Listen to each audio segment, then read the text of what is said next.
having full faith that America is not over. And we're going to start with Kim. So Kim is an audio storyteller and producer whose work spans NPR, Reply All, The Wall Street Journal, and TED, translating big ideas into personal emotional stories. Currently producing Proxy with Yowei Shaw and NPR's The Sunday Story. Kim explores the idiosyncrasies of our social and emotional lives. Everyone give it a round of applause for Kim.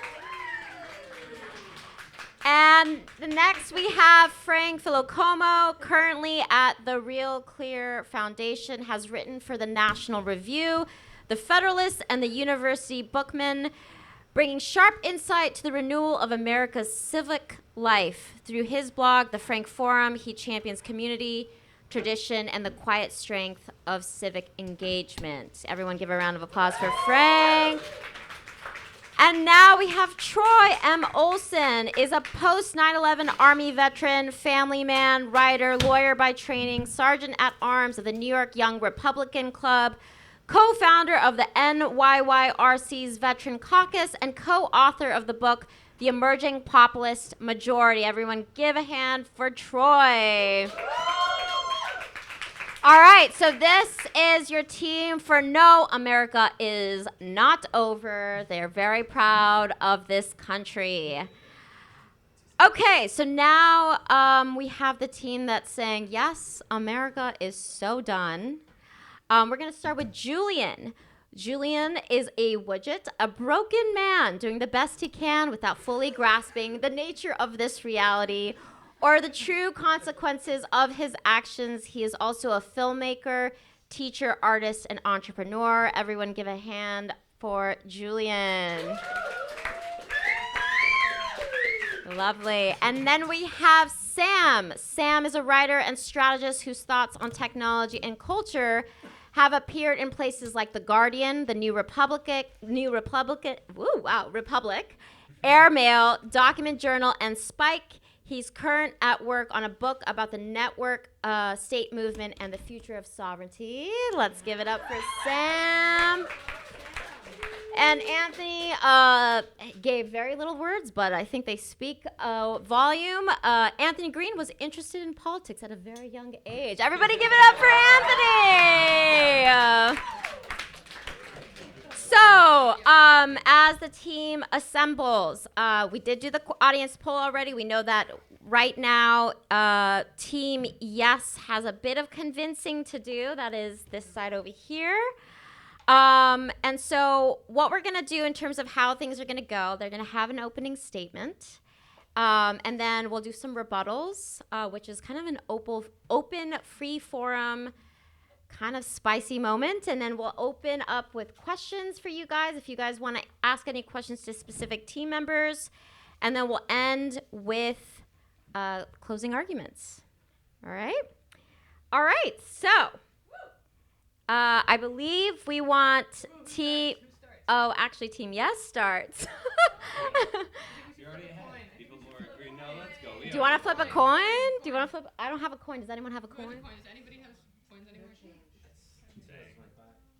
Okay, I can pick a number. I'll pick a number. Okay. 7. Kim and team? 4. All right, you guys start. Okay, opening arguments. Each team gets 5 minutes. You guys, be prepared to be convinced. All right, let me just start the timer. I'll give a minute warning with this little. Can you get 5 minutes or 10? 5 minutes each. Yeah. Okay, well. Just a little grace, just a tiny bit of grace. Okay, a tiny bit of This grace. is team I'll time. give like 2-minute warning. All right. Okay. Okay, give me a quick sec. And are you ready? Let's fucking go. Okay, go. All right. Hello, everyone. Thank you for being here. Let's dive in. I want you to imagine something. You're 14 years old, and it's 2 in the morning. You're in your room, all alone. It's pitch black, but you keep looking over into the corner, hoping, by God, that something lights up. It's your phone. You've texted your crush, and your crush has not texted back. And in the darkness of the deep night, there's one thing that you keep telling yourself. It's over. It's done. Cue wallow. Cue desperation. Cue a night of depression. But is it actually over? Or are you just being a dramatic little bitch?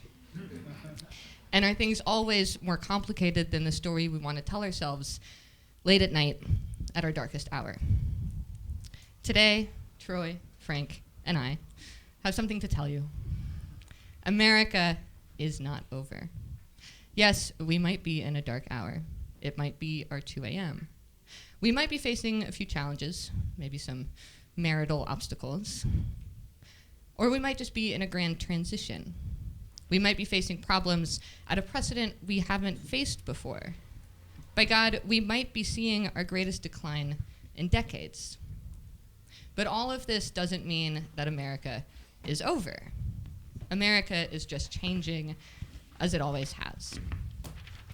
In 1861, when 11 states refused to accept the election of President Abraham Lincoln, 11 states attempted to secede from the United States, and 600,000 Americans died. Did America feel like it was over? Probably. Was it? No. In 1930, when 25% of Americans were unemployed and lost their life savings overnight, did it feel like America was over? Probably. Was it? No. Or in 1979, when New York City was nearly bankrupt, when the anxiety of the nuclear war was at a fever pitch, and the American economy faced both stagnation and inflation at the same time, while serial killers dominated the headlines and so did crime, when President Jimmy Carter looked the nation in the eyes in a televised speech and said to the country, "The threat is nearly invisible in ordinary ways." It is a crisis of confidence. It is a crisis that strikes at the very heart and soul and spirit of our national will. We've always had a faith that the days of our children would be better than our own, but that faith is now being eroded. That same week, a poll showed that only 12% of Americans believed the country was on the right path. Clearly, they thought America was over. Fast forward a few years, Silicon Valley emerges, the Cold War turns, the economy is booming, and American cultural dominance explodes.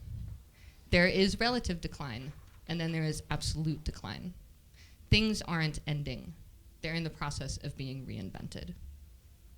Tonight, these three over here are going to present you a lot of arguments.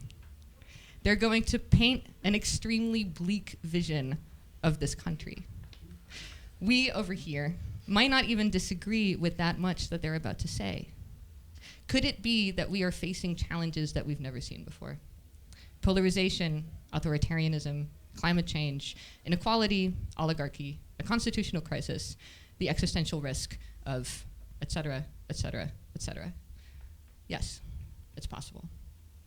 But does any of that mean that America is over? We argue that it's not. America was built on an idea. The Constitution is kind of like a skeleton that keeps our body politic upright.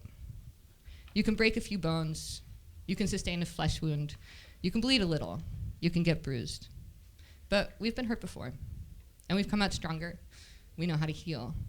Part of our system is designed just for that. America is only over when the most fundamental elements of our institutions crumble, when the Constitution is at its heart challenged, when we end fair elections, when we stop disagreeing in spaces like this. The three of us are not arguing for blind optimism. We're not telling you the problems that you yourself witness in this country every day are not true. What we are arguing for is merely precision. Because if we want to get ourselves out of this mess, the solution isn't nihilism, depression, spiraling, negativity. The solution is a sharp diagnosis, the right treatment to return us to the appropriate course of a healthier, vibrant America. So put your phone in the hallway, go back to sleep. You'll feel better in the morning when you've had a good night's rest. And then you can figure out what to do. Maybe this isn't the right person to have a crush on.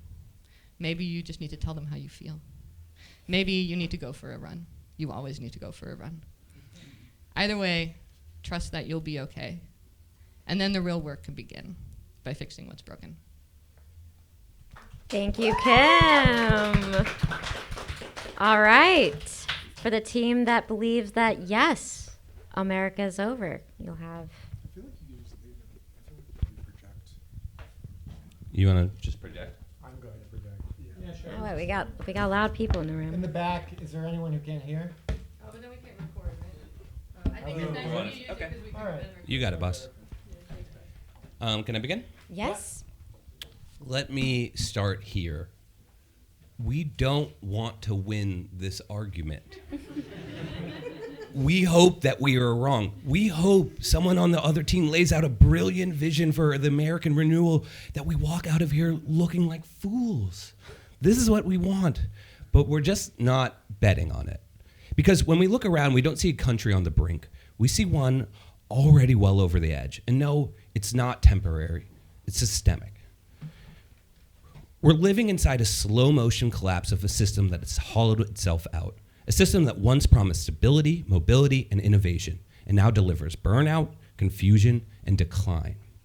In this debate, we will lay out the evidence for the systemic decline. There are many avenues by which one can describe our decline. They are connected. You have to explain how none of it links together. That's their job. You have to argue that none of these crises are connected, that inequality, climate chaos, political dysfunction, and misinformation are all separate random issues. That's a tough case for the other side to make, but I wish them to go ahead and try. So a few definitions. If we're going to ask, is America over, that presumes that America was on at some point. And we have to ask, what does that mean? There are many people in this room. Presumably it means different things to all of you. So we're just going to give you a few definitions, and we're going to invite you to think, how are we doing on these metrics? Some people, when they think about America being a great country, they mean power. They think about America as the most powerful country in the world. We were the arsenal of democracy in World War II. We defeated the Nazis. We defeated communism. We projected our force overseas. There was no stopping us, that sort of thing. Maybe you're one of these people. Maybe you're a person who thinks about it in terms of mercantilism, in terms of our economy. Our dollar was the currency of global business, of every reserve bank in the world. Our salaries were the highest. We built the shiniest things. Europe was in ruins in World War II, and we gave our working class the highest standard of living on earth. Other people, when they think about a great America, they think about good governance. They think about, the trains running on time, so to speak. Our institutions used to function. Our courts used to be respected not only by people around the world, but by our own government, a lower bar to clear. Elections are held, and they were widely trusted. There was a sense, however flawed it was, however imperfect it was, that the system actually worked, that we were moving towards something. And lastly, to some other people, what American greatness meant was idealism. We were the city on the hill. We were a nation of immigrants. The whole, give me your tired, your poor, your huddled masses yearning to breathe free. We were the country of Lincoln, of MLK, of civil rights. We were the country of protest and reform, of reinvention. The better angels of our nature, there was a sense that they sometimes won, actually. Now let's look at the present. Where do we stand? To answer, let's zoom out for a second, because none of this is new. Empires rise and fall. It happened to the Romans, the Ottomans, the British, and now us. Here are the patterns. Excessive debt leads to money printing and inflation. It becomes a pattern that spirals. Economic competitiveness falters as money is spent less and less efficiently. The wealth gap widens, which leads to a values gap. This leads to political dysfunction and civil strife, which gets worse. This leads to a reduction in the ability to project power globally, which paradoxically leads to an increase in military spending. And just when innovation is needed to pull a country out of despair, they can't do it because the quality of education has declined so much. And eventually, as competitors detect a weak fish, They team up to counter them and kick them out of the global reserve currency. Does this sound familiar? It should. US debt is now over 34 trillion, rising by 1 trillion every 100 days. We're paying 1.1 trillion a year just in interest, more than we spend on education or defense. The response has been money printing. Since 2008, the US has printed over $14 trillion. Other countries have cut US dollar reserve from 72 to 58%.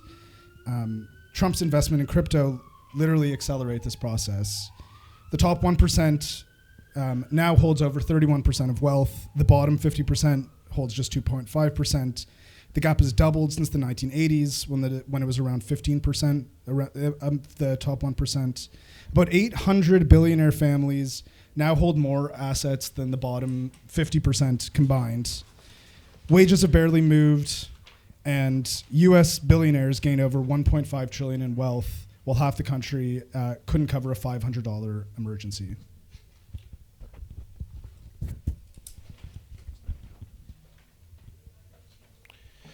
Big problems. Climate, housing, healthcare need coordinated solutions. But extreme polarization in large part brought on by the Bagna movement makes that impossible. There are no shared facts, only rival realities. Our nation's president calls climate change a hoax. Just think about that for a second. Actually process that, okay? Supports vaccine denialism, says elections themselves are a scam. At one point you said that we needed to have fair elections, and our president literally does not believe he lost. That is insane, okay? I'm sorry.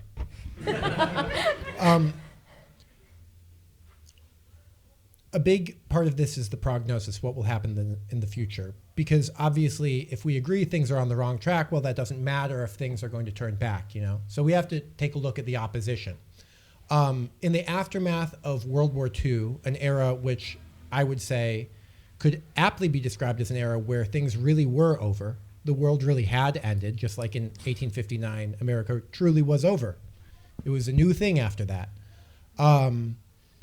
There was a poet named Yeats who wrote, "The best lack all conviction, while the worst are full of passionate intensity." We have a similar condition in our society today. The right now, is a very disciplined personality cult.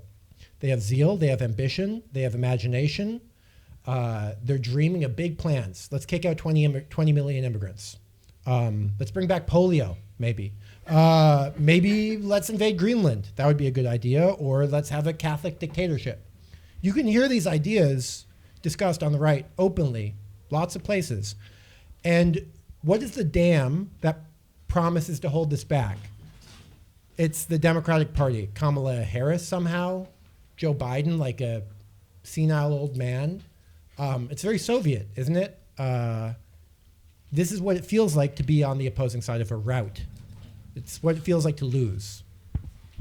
So, is America over? Okay. Do me a favor, don't show me vibes. Don't point to me one good policy or a stronger quarter. Show me how these problems aren't connected. Show me how this is not systemic. Show me how this is not accelerating. Show me a government that works. Show me a plan to fix what's broken. Show me people who can even agree on what needs fixing.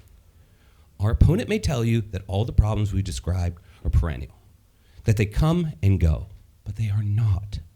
This is not a rough patch. This is a rupture. And once again, I do not want to win this debate. We do not want to win this debate.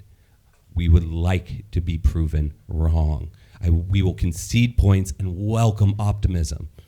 But until we see it, until we see real repair, we're going to keep naming what we see. And what I see is smoke, rising debt, rising despair, falling trust, and failing futures. And for all these reasons, we affirm that the resolution that America, at least as we know it, is over. Thank you. All right, so now we're moving on to the second part of this debate, which is rebuttals. This is a little bit more free form. I'm honestly just opening the floor for people to ask questions, there's no structure here. But I do want to start with you guys since you've heard this. So I am going to this is going to be around 20 to 30 minutes. So I'll tap you guys out around like 3 minutes if we need to shift gears. So we'll start with, no, America is not over. Go ahead. Yeah, well, I think that if you ensconce yourself in the dark inner abyss of the internet, into an X silo or a Facebook silo, that's more of a boomer thing, I guess, then you think for sure that what these guys just laid out is true. The climate crisis is going to make us all implode in a few years. The political polarization is going to tear us apart. President Trump is going to deport everyone. And I do want to make the distinction between immigrants and illegal immigrants, because I think that's important. But every election cycle, you have this kind of catastrophizing. If there's a Republican president, the Democrats say democracy is on the brink of expulsion. If you have a Democrat president, the same thing. There's almost something so American about being a contrarian and about catastrophizing. I mean, I recall, well, I wasn't around, but in 1896, William Jennings Bryan was facing William McKinley, and McKinley was a pro-tariff man. And William Jennings Bryan said that to tariff the American is to enslave the American. It is literally slavery. Why do I bring that up? I bring that up because hyperbole is like inculcated in us. It's like, oh my God, the world's on fire. Again, if you are on X, then what these guys just said, rings true. But if you're in the real world, what you see is, I think, the world that Alex de Tocqueville described in Democracy in America in the 1830s. And that is that America is not a monolithic nation. We've never been ideologically monolithic. We are increasingly ethnically and religiously heterogeneous. But what binds us together is the belief that in order to progress, we need to constantly have dialectic. We need to constantly have debate.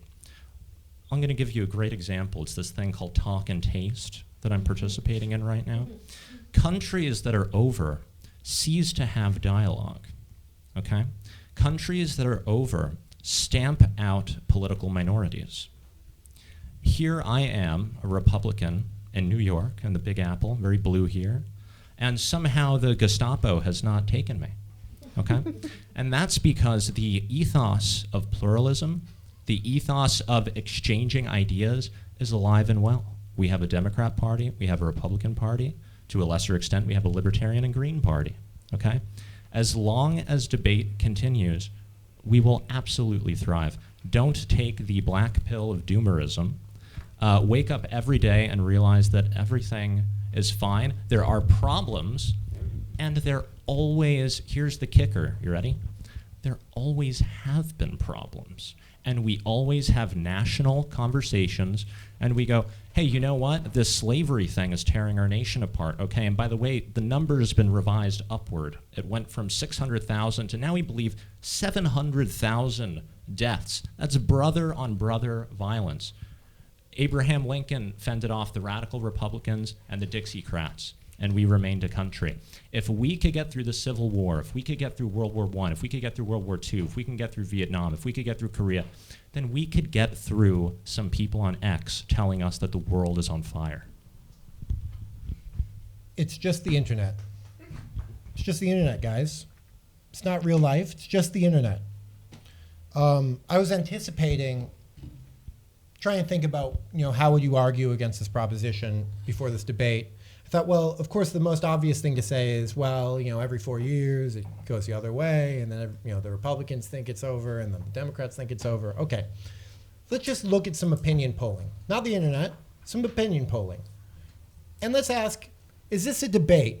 Is this like the civic exchange of, ideas? 53% of MAGA Republicans agree that, quote, the government, media, and financial world, financial worlds in the United States are controlled by a group of Satan-worshipping pedophiles who run a global child sex trafficking operation. How many? 53%? 53%. What's your source for that? I believe this is Pew.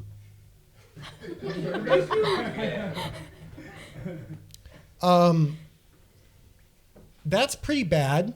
That doesn't sound like X, right? That's a little weird.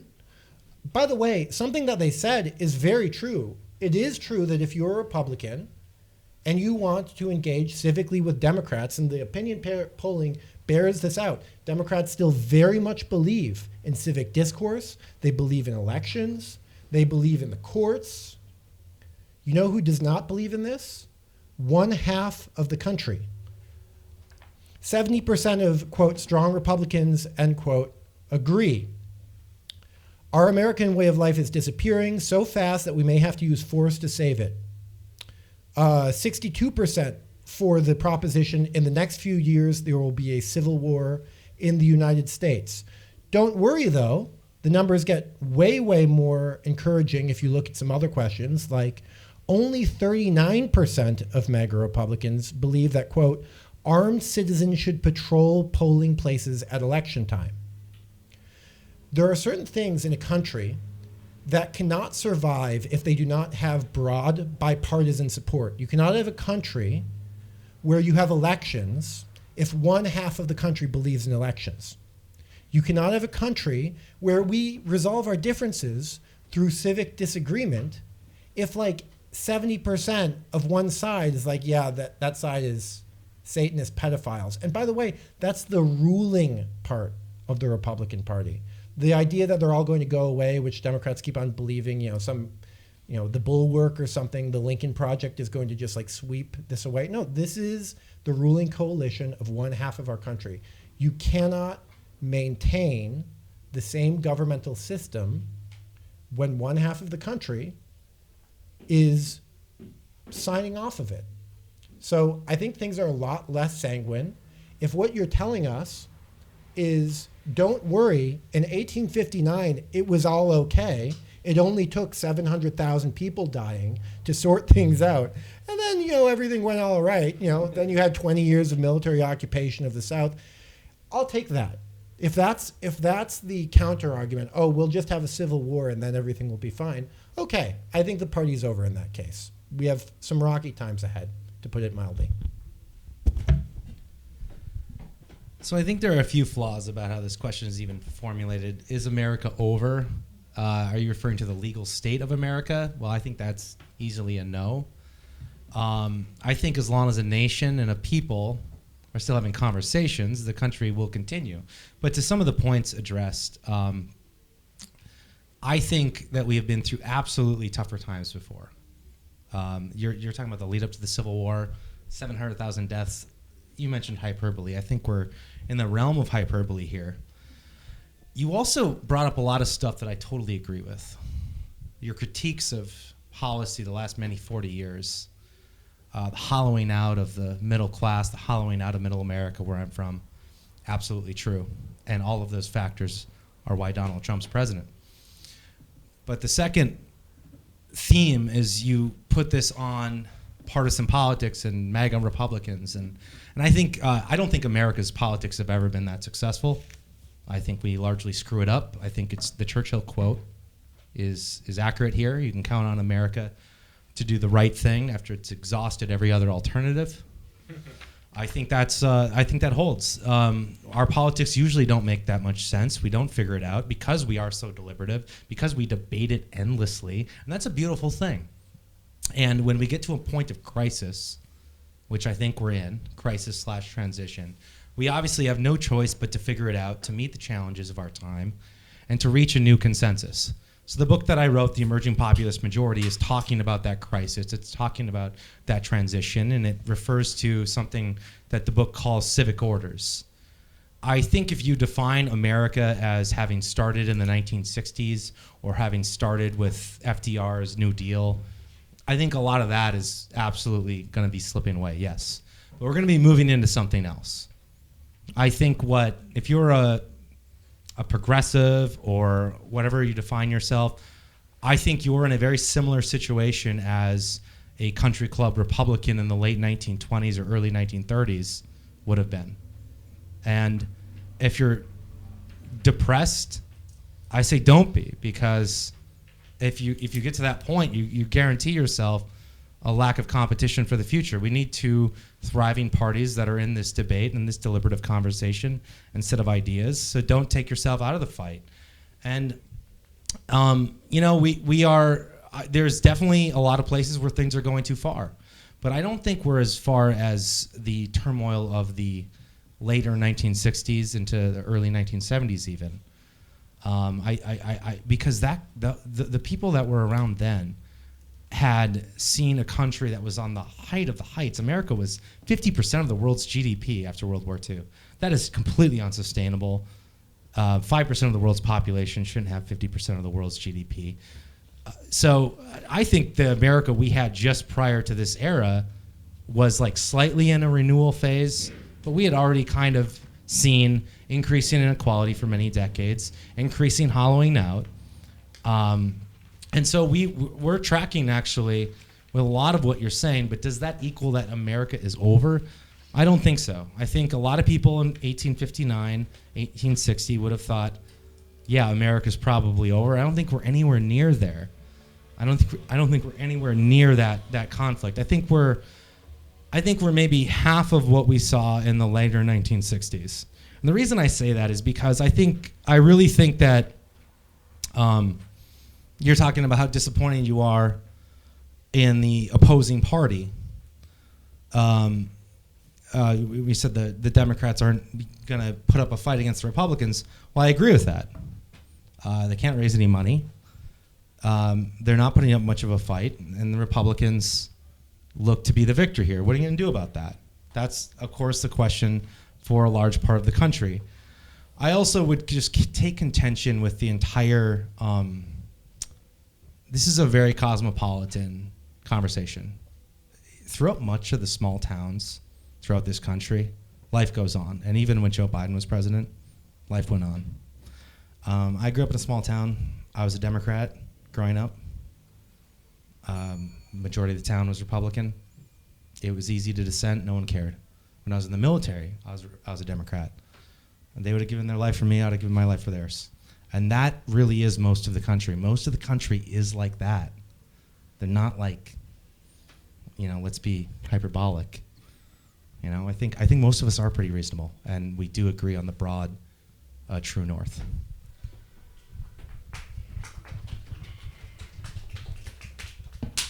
Do you want to continue with rebuttals? We have. Should we take questions? Should we take audience questions? Do you guys have audience questions? Yeah, go ahead. You guys are free. This is a free form section of the debate. Yeah, I mean, I want to believe, once again, what you're saying. And you actually, you seem somewhat reasonable. Some of your points are actually grounded in some facts. I did like when you said, don't be depressed, as a solution for depression. And I think I'm just going to harp on that just for 1 second, because that's sort of a little bit of a microcosm of the way your logic is sort of formulating. And that's not the solution to be depressed. For being depressed, you have to change. You have to analyze what the problem is. You have to figure out what works for you. It's incredibly difficult. And when you just give a solution that says, stop feeling that way, or you just say, oh, these are fringe weirdos who believe something from X or Twitter, when we're actually laying out facts. And we're talking about the incredible divide that we have between our country. You are somewhat reasonable, but there are so many people that we laid out who do not believe the election was fair in 2020. Let me just ask a question. Yeah. How do you share a party, and how do you share like a common ground when base things like climate change, like the election being false? Right. How do you actually do that? I want to know. But what worries me is, do you see how demeaning your tone is right now? You seem somewhat reasonable. See, that's what gets me a little bit worried. Or when all of the problems that that Julian laid out was, well, MAGA Republicans believe in the satanic death cult, and it's the MAGA Republicans.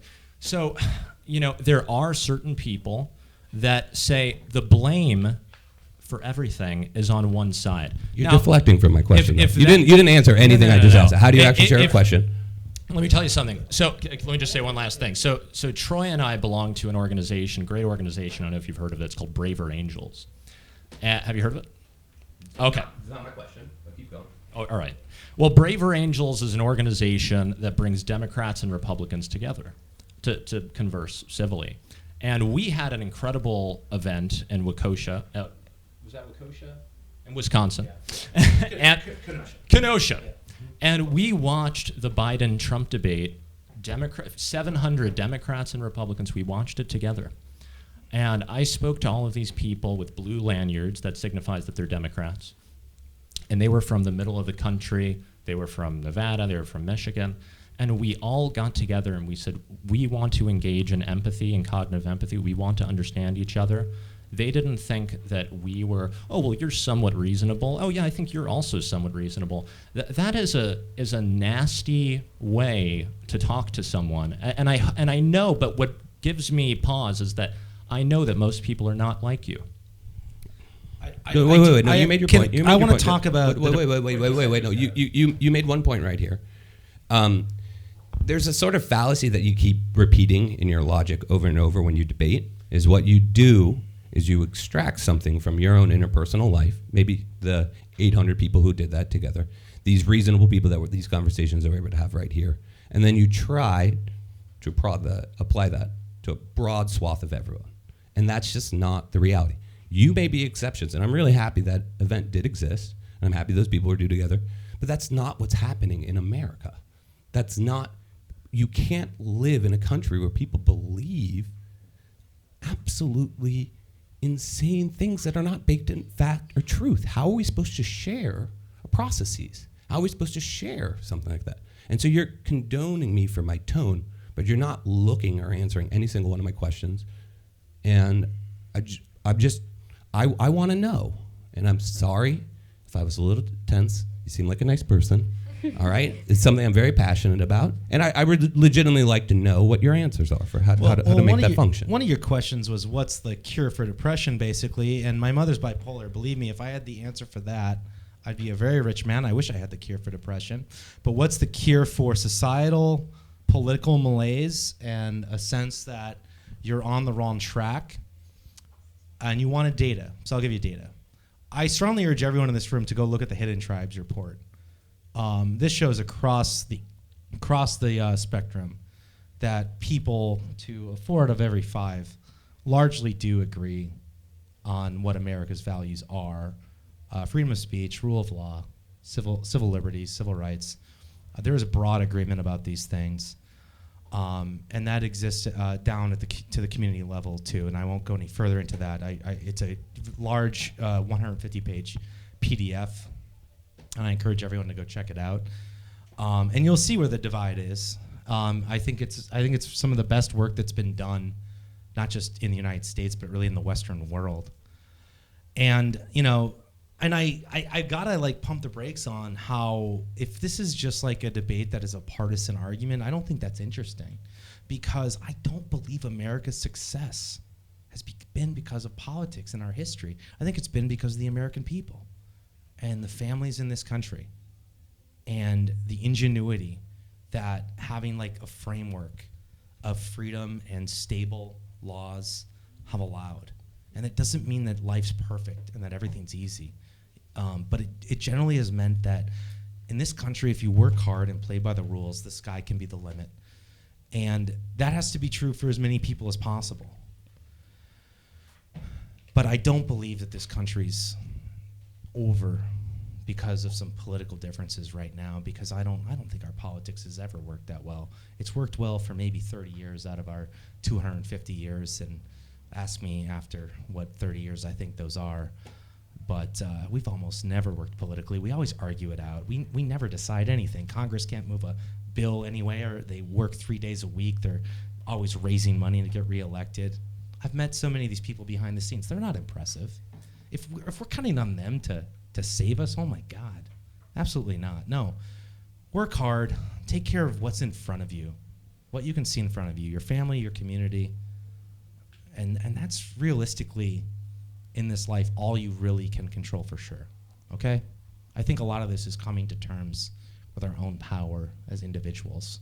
And we have to have some humility about that. And something I learned in the military. There were bad days, but you have no choice but to just move forward, because you're not going to change a damn thing about what's directly in front of you that day. I think you're totally right to point out that having a debate about the extent of how polarized we are is boring. And I would agree that, like, if you go to rural America, people, Republicans and Democrats, are living side by side and can go to events and talk to one another, and the sort of sense of civic trust surpasses what you would find on Twitter, for sure. But a lot of the issues that we're talking about are structural issues.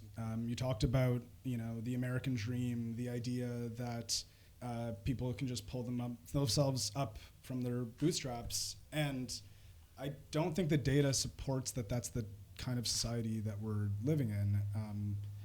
I think we're living in a world where 70% of Americans believe their children will be worse off than they are. Let me just finish, and you can, real wages have barely risen in 50 years. We all know this data, but like CEO pay is up 1,200%. Home ownership is out of reach. Student debt is spiraling.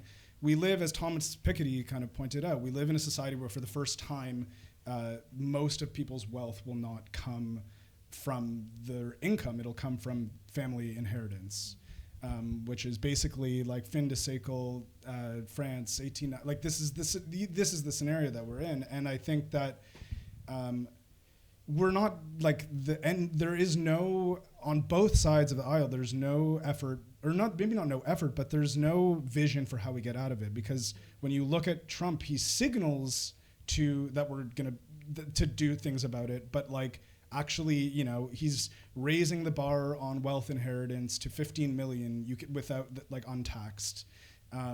He signals to like cut U.S. aid, but at the same time he's handing out billions of dollars in military funding. He's like on every single axiom of like what people are saying in support of what Trump's policies, there is like a counter argument that shows like he's doing one thing with one hand and supporting billionaires and the tech elite with the other. And I think like the idea that you can just like, I'm Canadian, I know what it's like to have free healthcare. I every time I interface with the medical system in this country, I'm blown away. Medical debt is the #1 cause of personal bankruptcy in this country. It's insane. It's absolute lunacy. And we're in a situation where on a structural level, the governance is not able to pull us out of this mess. And every attempt to do so is countered with something else that basically re-entrenches the issue. And so if that's not over, how do you get out of it? The problem is it's not about spirit, because I believe in the American spirit. It's about structural issues that lead to decay. Woo! I hear you. I hear that you are identifying, basically at the heart, a lot of structural weaknesses. What you're arguing is that things are so bad that basically they can't change. I think that's bullshit. I think that we have a lot of structural weakness, but we also have a lot of structural strengths. So let's take a moment to just focus also on the good stuff. As we sit here talking about how America is over, questioning whether America is over, I just want to take a second to recognize that America is also the strongest fucking economy in the entire goddamn world. Right? The problem that we're dealing with here is not whether there's enough to go around. It's how it goes around. that is not an impossible problem to solve. Is the middle class fucked right now? Yes. Is the lower class fucked right now? Yes. Is CEO pay too high? Yes. But those are changes that we can make. Those are changes that we can fight for. So let's focus on the structural strengths that we also have. As I mentioned, the US is the world's largest economy. We have 25% of the world's GDP. That's $27 trillion versus China at $17 trillion. That's fucking nuts. Meanwhile, the US economy is growing faster than every other G7 country. In 2023, it grew 2.5%, while Germany contracted, and the UK grew 0.1%. So I also want to note that all these things that we're upset about, business having too much control, like maybe they're here for a reason. Inflation is falling faster here. In 2024, employment was at 3.8%, a historic low. The dollar is still king. We're still the global currency. We still remain the most trusted market for investment. Let's see. 7 of the world's 10 largest companies are based in the US. We lead in the key sectors of the future. We absolutely have AI dominance. Over 50% of global top-tier AI models like ChatGPT, Claude, Gemini are developed in the US. Foundational AI breakthroughs are here. We have the global startup capital, global Silicon Valley's whatever. We lead in all kinds of bullshit. And then we've got patents, Nobel Prizes, everything is still here. Now, is it currently being threatened? Yes. But is it also still here? Yes. Meanwhile, violent crime is at its lowest level since the 1960s. Cancer death rates are declining, and carbon emissions in the US are back to the levels that they were in the 1990s. We are making progress. And I think basically, we have the world's strongest military power. While we basically infight about politics, there is something that also keeps America's power internationally. And I think that we shouldn't overlook that strength. Just a quick note, we have 3 minutes for you guys to rebut, and then we'll open the floor for questions. Yeah. I want to first address something that Kim just said. So I actually agree with a lot of what she said. I think if this debate is about who's the wealthiest country, I think the United States wins. If it's about where are we, you freeze right now, you assume nothing will ever change. We're doing overall pretty good. The problem is that a lot of that growth is very, very fragile. And in fact, it's not just fragile, it's kind of actively counterposed by very strong structural forces.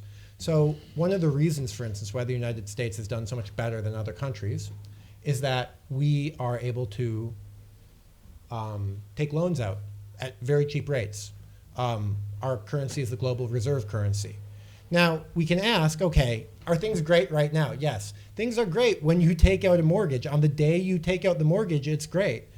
If you take out a subprime mortgage, it's not so great 3 years from now. The United States is taking active steps to prevent our currency from being the global reserve currency. That is already leading to sell-offs of US bonds. It's going to mean that we have a more expensive debt. It's going to mean that we can't keep the party going. So we're at a good spot right now. We're like a homeowner paying a subprime mortgage in 2006. Great, things are perfect. We're at the top of the world. The problem is the musicians are still playing, the Titanic is sinking. I want to say one thing, though, a little bit more philosophically. If we define, this debate in terms of the question, are Americans still going to exist in 50 years? Yeah. Germany still has German people in it. We're not in year 84 of the 1,000-year Reich right now. Things end, structures end. Fundamentally, the idea that, don't worry, there will still be Americans, there will still be good-hearted people in the middle of the country, who of course we all know and love. There will still be a nice lady who serves you apple pie and it'll be wonderful. But structures end. And America's wealth, we tell ourselves this, it's not made by its people. Probably most of you were not born in New York. You came to New York. When you came to New York, did your salary increase? My salary increased by a lot when I came to New York. Was that because I became 5 times as good? No, I was the same person, but there's legal structures here, there's market concentration here. You're in the luckiest place to be. 150 years ago, London was the nicest place to be. London is over. There are still British people, but the ambitious people, the ambitious people like Matt come here. London is over. You know, if you were a planter who owned slaves in 1856, America was soon to be over. It's not just the good people of this country that make this state what it is. It's concrete systems that have to work well that, I'm very sorry, I'm not saying Republicans think crazy things. Republicans are saying those things. And we have to just be clear-eyed, look at where we're at, and say, is this going well? No, it is not. It's very, very hard to see how this train turns around. I hope it does, but things don't always turn around. Okay. 1 minute? 1 minute. 3 times in my life, the right track, wrong direction has been in positive territory. One of them is right now. One right after 9/11, and then for a brief moment just before COVID. That is usually a very... The pollsters for the last probably 50 years have polled is America going in the right direction or the wrong direction. And right now, the consensus of those polling shows that people are actually saying it's going in the right direction. But even beyond that, I think when I hear is America over, I think of the legal state. Obviously, of course, the people and the nation to some extent will go on. The question is there going to be a legal state that succeeds it? And so I think the Constitution, I think the Revolution of 1776, the Constitution of 1787, I think when we're talking in 10 years, it'll still be here. Pretty low bar. That's I think the question though. That's why it's a tough question for you guys. Is America over? What does that mean? If the question is the West German state the legal successor of the Nazi state? No, absolutely not. It's a different state at that point. It's a different state. A legal successor is a different state. We're not at that point, and I think that we are in a transition phase, and I think there's a good shot we can have renewal. We do have things to work on, and I think a lot of I actually want to lay out. It's circled some of the things you talked about. I think you're totally right about the debt. I completely share your concern about the debt. And that's something that we have to figure out, and I think that's a longer conversation. But I also want to mention inequality.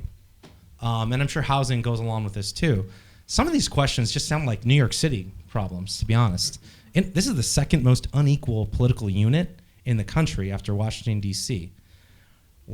There's a lot more equality where I grew up. If people don't mind living next to more Republicans, Detroit Lakes, Minnesota and a lot of other small towns like it are totally available. There's more egalitarianism.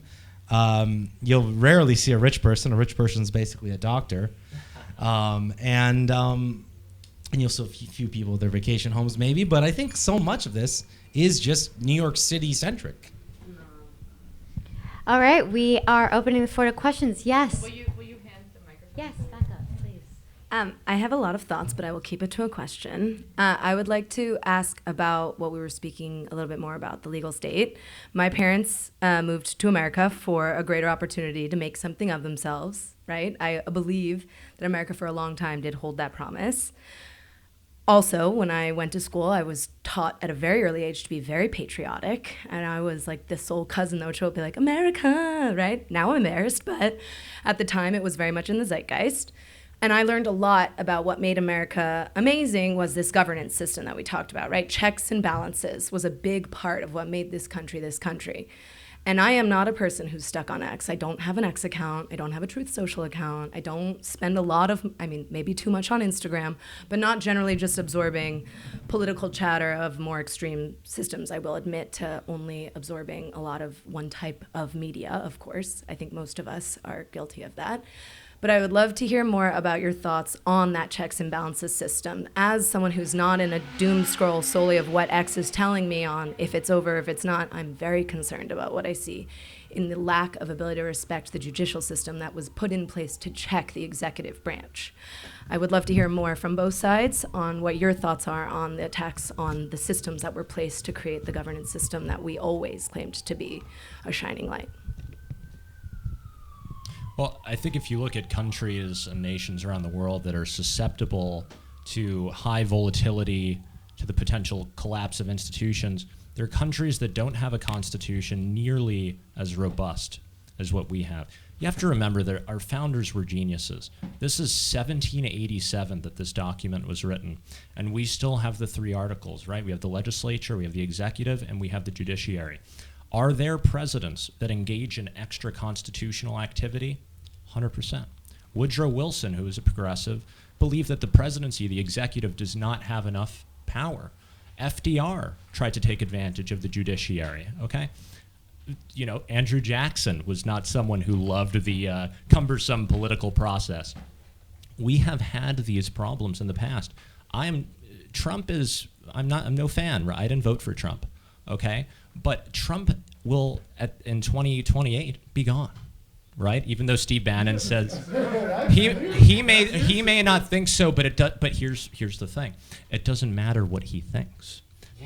No, it doesn't. No. It absolutely does not. Because I'm going to tell you why.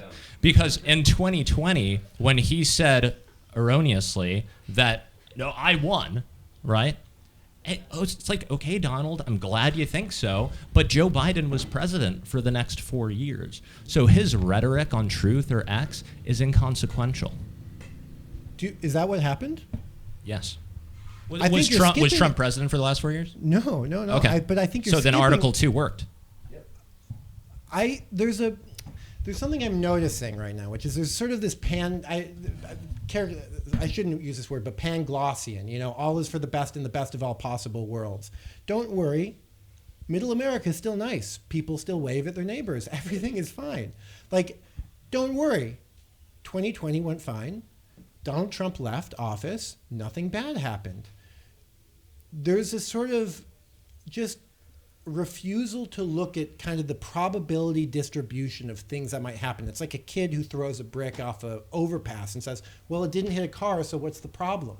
Well, if you start doing these sorts of things, if you start taking these sorts of chances, eventually you hit the car.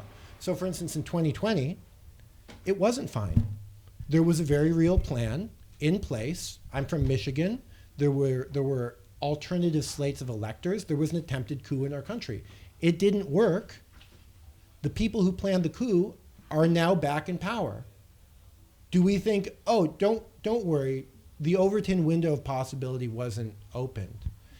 Before Caesar took power and ended Roman democracy or Roman Republic, there was a predecessor who tried the same thing, was overthrown.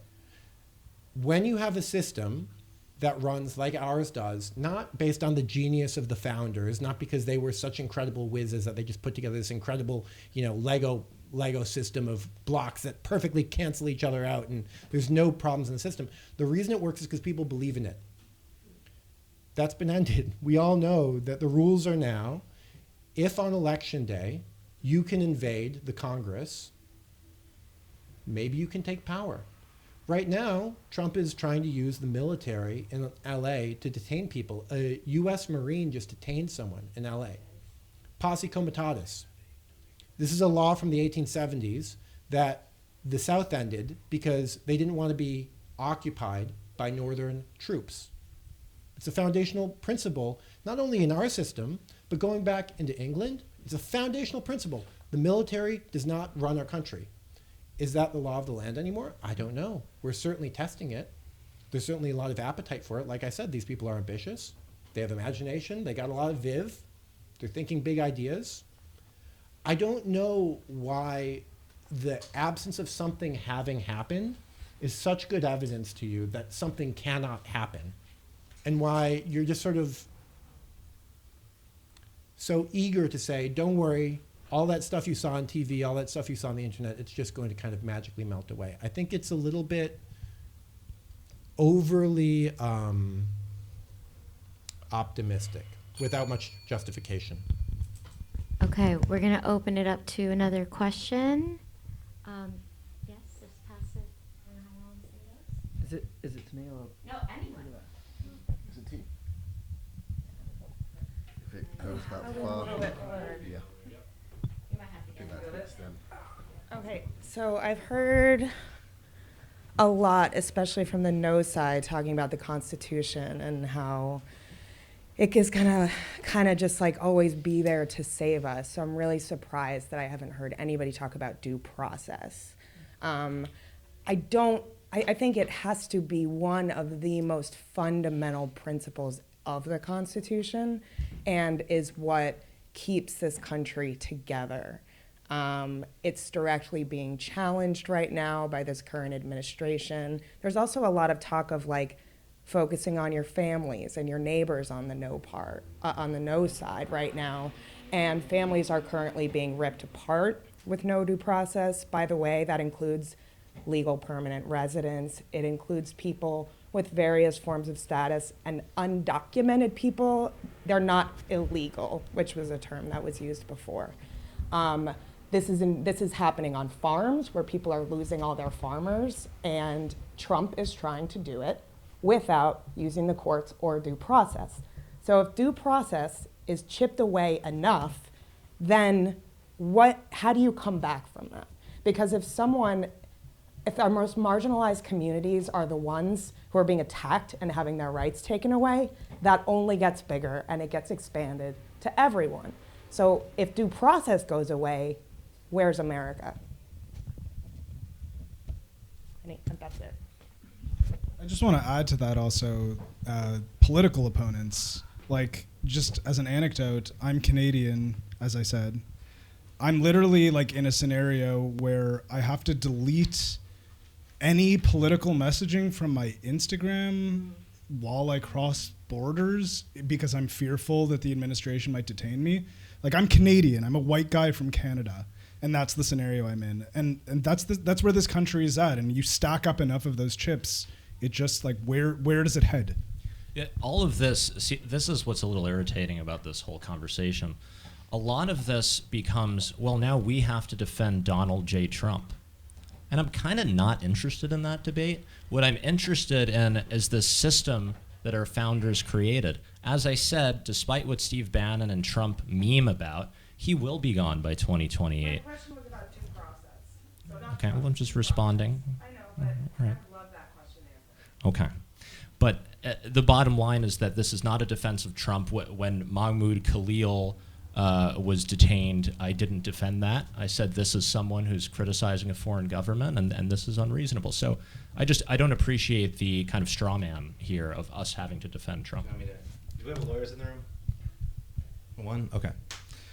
There's administrative, okay, so lawyer by training. There's administrative due process, and then there's a more substantial due process. If you're not here illegally, your due process is more so administrative.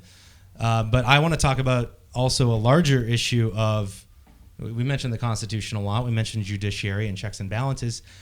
Article 3 of the Constitution is like less than a lot of my tweets in terms of its length. The Supreme Court largely invented its powers in 1803 with Marbury v. Madison. So as brilliant as the founders are, and I revere the founders a great deal, I think we both share that in common, they left that deliberately kind of vague and blank to be defined, and then it was up to Congress to put in the inferior courts, I believe the Constitution says, which is where our Court of Appeals and district courts come from. So in terms of the checks and balances there, I would argue that judiciary is overstepping whatever powers the Constitution grants them. The Supreme Court probably needs to step in and clarify it for the moment, because the truth is Obama, Clinton, Bush, all the presidents prior to Trump did largely a lot of the same sort of deportation orders, and there were very few injunctions, if ever an injunction. So I think a lot of this conversation boils down to, is America over as I define it as a progressive American? I'm prepared to actually say yes, it might be. But is it over as a legal state, as a nation, as a people? No, I think we'll go on, and I think we're moving into a new paradigm. Yeah, I just have a question on that. We may have actually a lot of agreement. We might agree with each other. I just want to know, in your opinion, and these questions are open to subjective interpretation.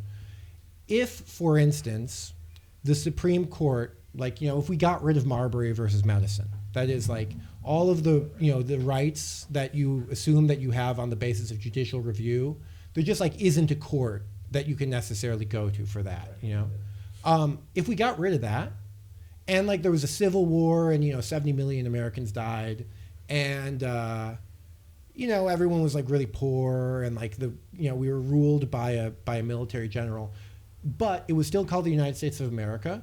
Would you consider that no, America isn't over? It's still going on. The experiment, remains. No, What's the criteria? That's a fundamental successor state, what you just described there in the hypothetical, and I don't think we're going to get anywhere near that. But I'm just saying, what is the line? What is the bar that we're trying to clear? I think, I've always wondered this from the start, because this was a vague question to me. I think we have to look to history is the only thing we can really look at. If you're a Roman citizen, when is the Roman Empire over? I think if I were in the Roman Republic and Caesar ended the Roman Republic, I'd be like, this is over. And so when do you know that? Or does a historian say it?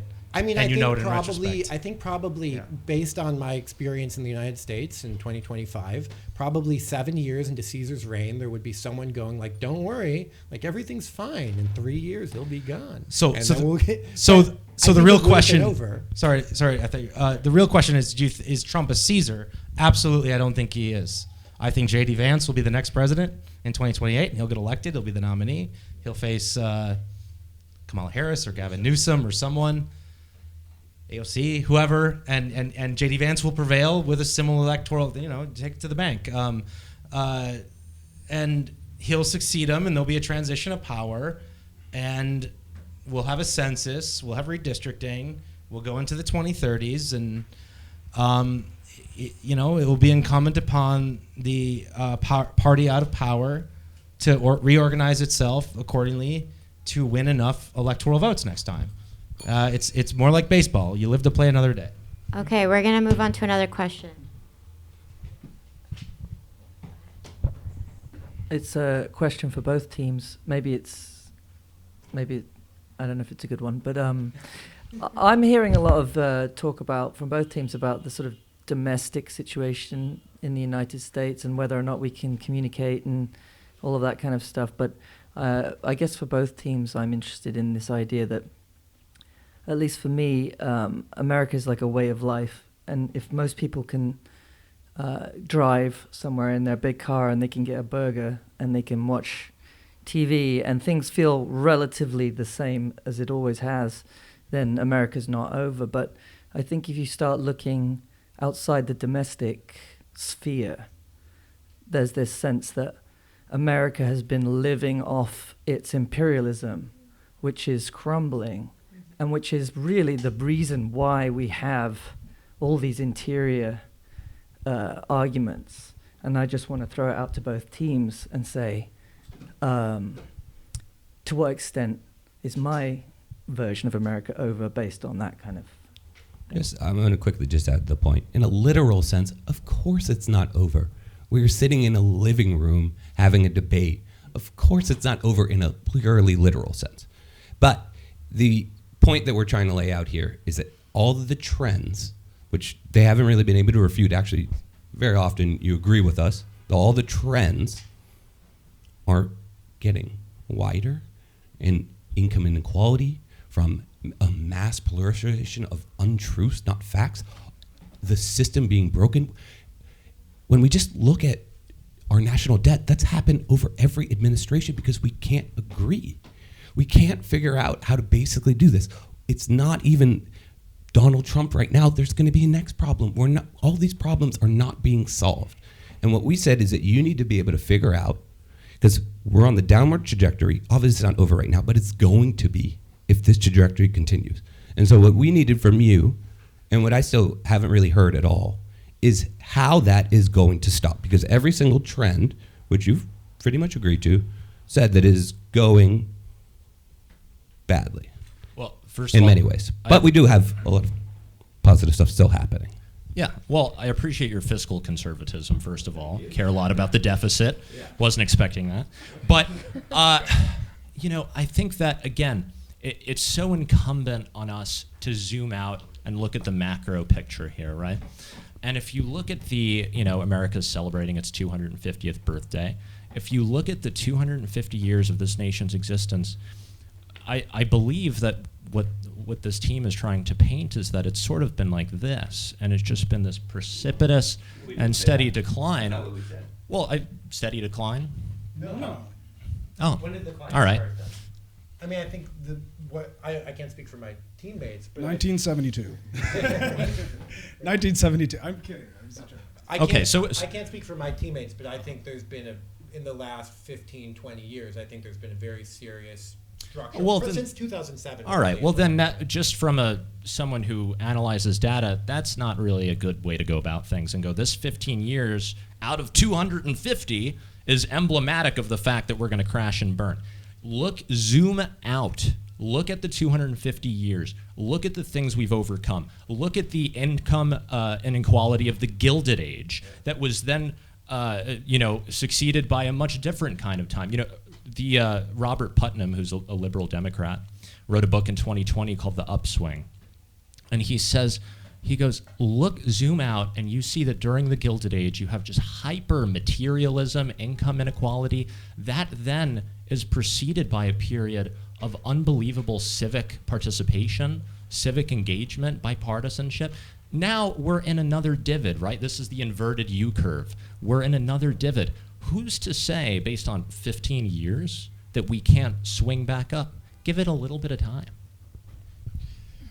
I just think that this time there are some structural forces that are going to make that a lot more complicated. Like, for one,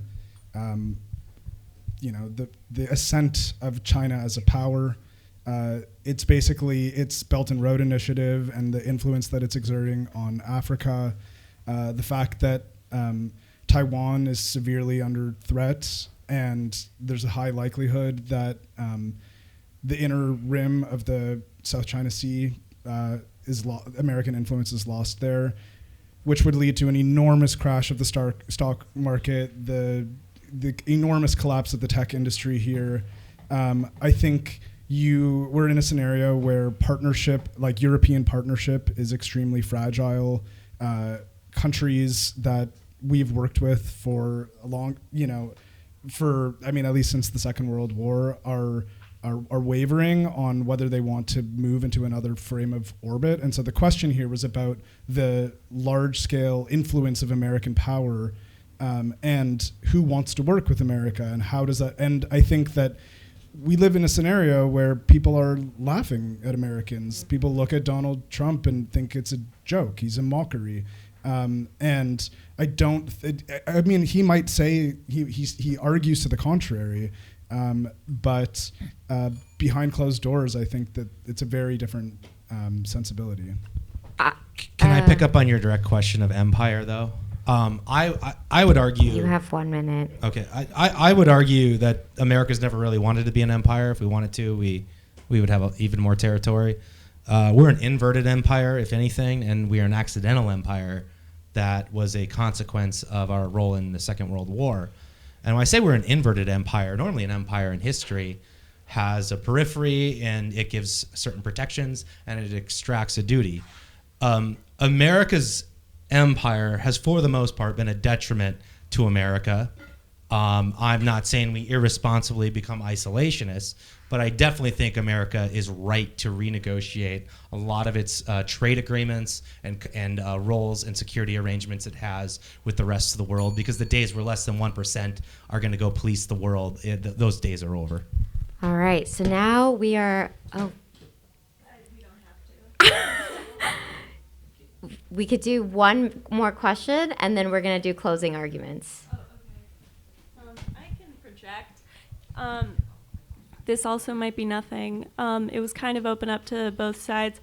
I think when I think of the idea of America and it being over, two things that haven't been mentioned that are really strong in my head ideas of freedom of speech and how we are progressing into more of like a surveillance nation. Like the idea that we can, I don't know, we have all this data on our phones and our persons and we owe it to someone, or just like we can be, I don't know, just we're becoming more of a surveillance state place. And those two ideas I'm interested to hear, because that's to me like the closest I think I can also think of America being over. I just want to, I don't know, I imagine that you guys actually will agree with this somewhat. I don't know, I'm guessing. But I think one of, there's a fundamental American idea that we have, which is kind of individualism. We're fundamentally, even if we have a welfare state, we're fundamentally a pretty libertarian society by necessity. There's so many different types of people, different ways of life. We try to have a fairly small core of things that we enforce. I think this is a big problem in a modern technological era, because I think people's interaction with technology is extremely negative. I think everyone pretty much in a bipartisan way accepts this, but we can't really do anything in this weird way about it.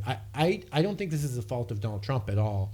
This is one of these things that I just think is a little bit of a trick of our system, where it's very, very hard. You know, we give away our data willingly. If you wanted to spy on us, you wouldn't have to. You can just buy it. And in China, you know, what do? They ban video games. That works. We're not going to do that. So where do we go? I don't know. I'm a little bit pessimistic about that, whether Trump's in office or not. You don't read the terms of service every time you get it. Do you guys have a rebuttal, or should we continue to close it? I'll just retweet that if I could use a technological term. No, I think we're gonna. Can I just add one thing? To okay, that? one last. I think that, given that we all agree with that, it's ridiculous that when we talk about the possibilities of American economic success in the future, it's exactly that surveillance state that we're talking about. Yeah. We're talking about that expanding. We're talking about the expansion and enhancement of that system. So, like, I don't know. It's kind of it's an Ouroboros. It's a system eating itself. All right, so we are at time. I know. Well, it's good to get an outsider perspective. Okay, so we are going to now end with closing statements. I believe you guys started, right? So maybe they should get the final word. They should get the final word. So why not, Kim, why don't you, there's going to be 2 minutes on the clock. 2 minutes. Gotta talk fast. People are getting antsy. Okay. Very quick. All right, ready? All right. Okay. Set, go. Ready, set, go. Okay, thank you guys for listening. What I want to close with is just a reminder that, number one, this is not a partisan argument. This isn't about Republicans versus Democrats. It's not about partisanship. It's about precision. It's about differentiating in the question, is America over, between relative decline, are things getting worse, versus absolute decline, are things fucking done. It's about being sick versus being dead. America's over when America splits up. America's over when we don't transition power. America's over when we stop having elections, when we stop disagreeing. That is not where we are. Since America started, people have claimed that it's over. During the Civil War, during Reconstruction, during the Depression, during the Cold War, during Vietnam, during economic stagnation. We've been here before, we'll be here again. I want to quote a political scientist, his name doesn't matter. He says, "This is the heart of the paradox of American power.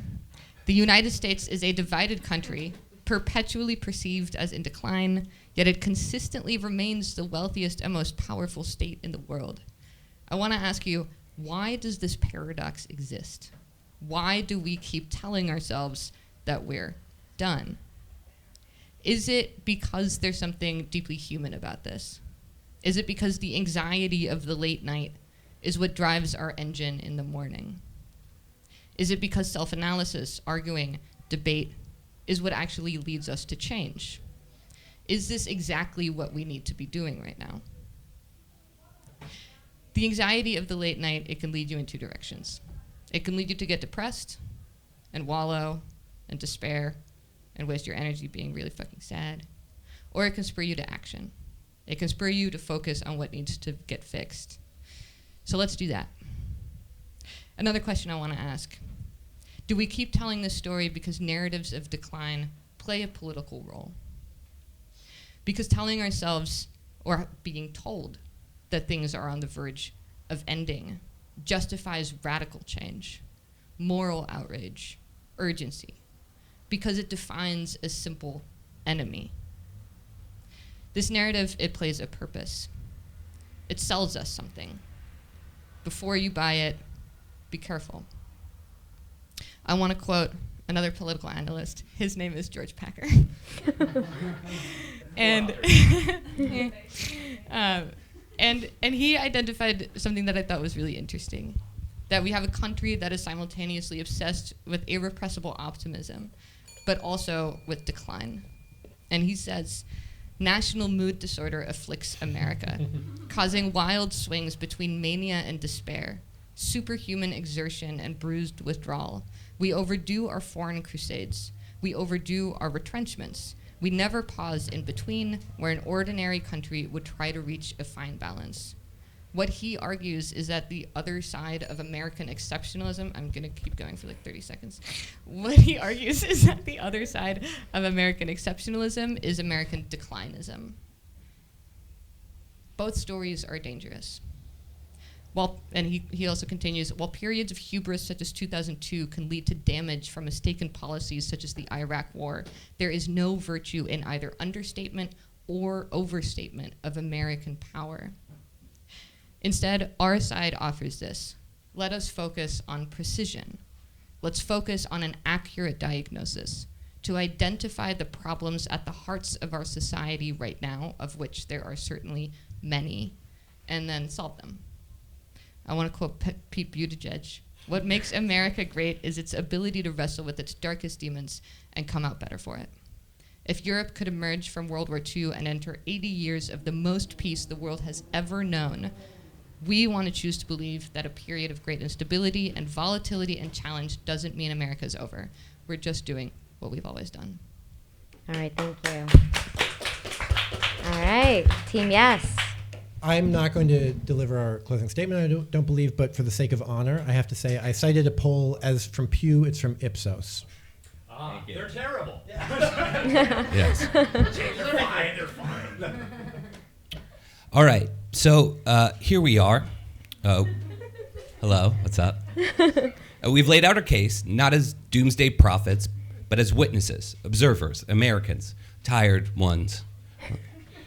We showed you the patterns: rising debt, widening inequality, institutional rot, political breakdown, unchecked polarization, climate chaos, crumbling education, a media ecosystem built on outrage, and people who can't agree on basic facts, let alone solutions. And what do we hear in return? Some vague gestures towards resilience, a few maybe like a quote or two about the American spirit. Also, I got to hear folksy antidotes.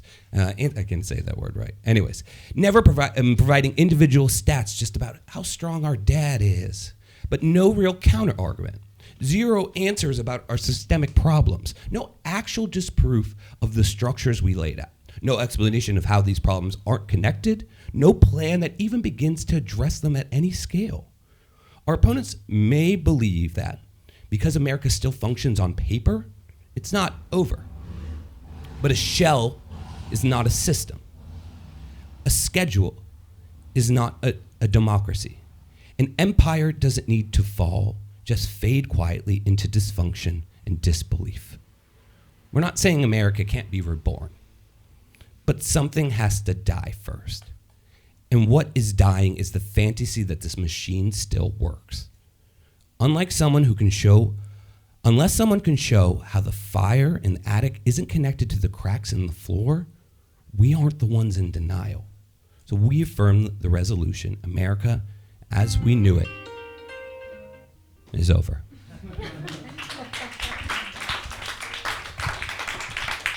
All right, you guys. So I'm going to pass around this bowl, and you guys get just write your vote. So Team No, these guys over here. Team Yes. So no, America is not over. It's very much alive. There's some double negatives in there that I should have taken care of. And yes, America's over. And while you guys do the vote, Does anyone on this team, are they working on interesting projects or anything? Me and my friends were trying to subvert democracy. And no, not really.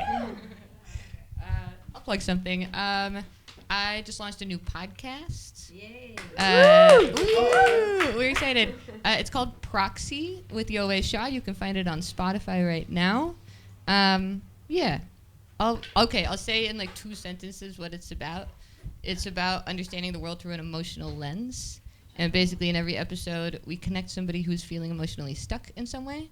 And we try to help them figure out if there's anybody in the world who they could talk to who might help them move through that feeling. Who would it be? Who might get them from it's so over to it's so bad. Exactly. Maybe it's a researcher. Maybe it's somebody who's like 20 years ahead and like in their exact life basically and can like give them some wisdom. Maybe it's somebody who sees the one perspective they need. And then we put them in conversation directly and then we just like see what happens, see what they learn. Yeah, it's a nice show. This is it. This is what I get. My book, Emerging Populist Majority, is available on Amazon, Barnes & Noble, wherever books are sold. I'm currently writing a book called Hurry Up and Wait, a generational memoir, which talks about some of my war experiences and also talks about growing up and then growing up in a small town and moving to New York City. And my wife and I are expecting a daughter, which is the project I'm most excited about. A lot of my writing focuses on the network state movement, which is basically tech people who are trying to create new countries. And so you can, I published a couple big stories that you can find online, but I'm working on a book about it. And I write a Substack called Technical Personae. What's that? Yes. Tomorrow, if you're free, I'm hosting the East Village First Annual Music Festival. Should be cool. I'm the DJ too. I'm gonna make it weird. But the acts are very cool. It's like amazing people. And it's in this community garden. Has this like weeping willow, so it's shaded at La Plaza.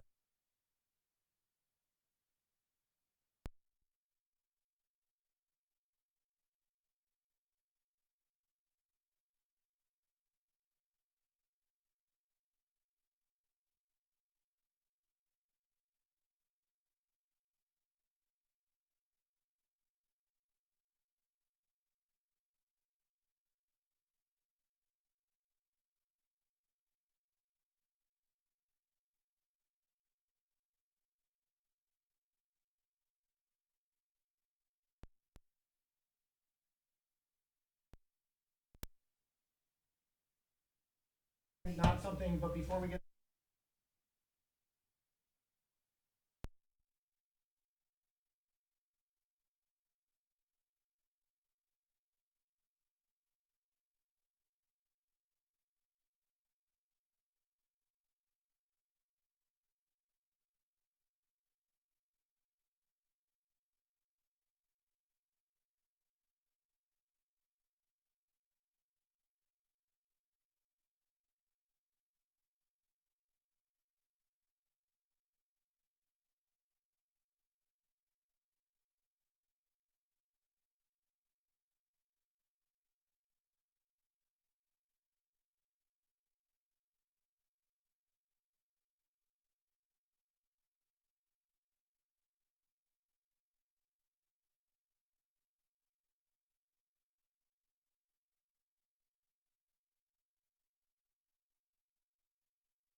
Okay.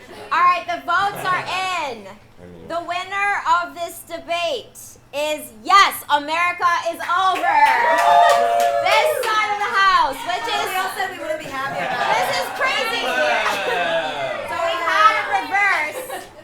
Before the vote, like the initial round, we were voting no, America isn't over, and now we've switched sides. From what to what? The tally, yes, America's over. 11 people said yes. 5 people said no. Voter participation was low, bro. There's a lot of non-fucking A lot of people were unsure, but yeah, America is over. What was it when they arrived? 7-11.